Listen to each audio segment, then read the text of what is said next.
welcome to the update. I'm Talisa Ryder. Australia has joined forces with Britain and Canada to arrange evacuation flights out of Beirut. Of the 15,000 Australians in Lebanon, around 1,700 have registered to leave. Less than half of the 80 seats secured on flights yesterday were taken up. Meanwhile, there's concerns that petrol prices in Australia will spike due to the growing conflict in the Middle East. Iran is the seventh largest oil producer in the world. The US and OPEC countries are increasing output, but Peter Curie from the NRMA says an initial surge in prices at the Bowser will come as no surprise. These are global factors we have absolutely no control over. Every time something happens in the Middle East, of course, prices are going to jolt, but consistently we've seen them come back.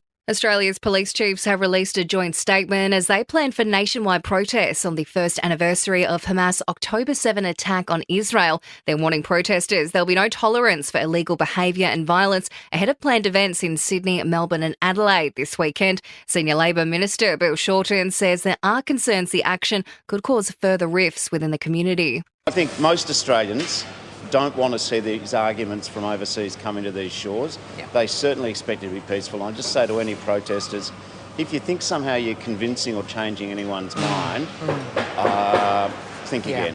To the US, where the death toll from a Hurricane Helene has risen to 200, making it the deadliest in the US in almost 20 years. Millions of residents have also been displaced. The US government is coming under fire after the boss of FEMA admitted there's no relief money left for the rest of the hurricane season.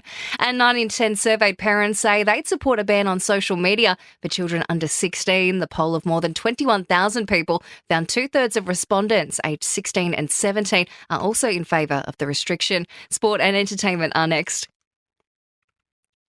In sport, Brisbane Lions star Joe Daniher has officially announced his retirement after helping the club win the AFL Premiership. Lachie Neale has won the club's best and fairest medal, 1 vote ahead of Dane Zorko. And in the NRL, Storm coach Craig Bellamy has ruled out a return to the State of Origin arena as Michael Maguire's replacement for the Blues. Bellamy coached New South Wales while also coaching the Storm between 2008 and 2010 during Queensland's Golden Run. In entertainment news, Sabrina Carpenter has responded to critics in a rare new interview. The Espresso singer telling Time that people shouldn't come to her shows if they have a problem with her outfits or her dancing on stage. Eminem is going to be a granddad, the rapper announcing his daughter's pregnancy in a new music video. And it's been revealed Taylor Swift has gained more than 1.8 million followers on Spotify since she endorsed Kamala Harris for president. It's the first time the pop star has been vocal about her political stance since heading into the election. And that's the latest from the Nova Podcast newsroom. We'll have another episode of The Update for you later on.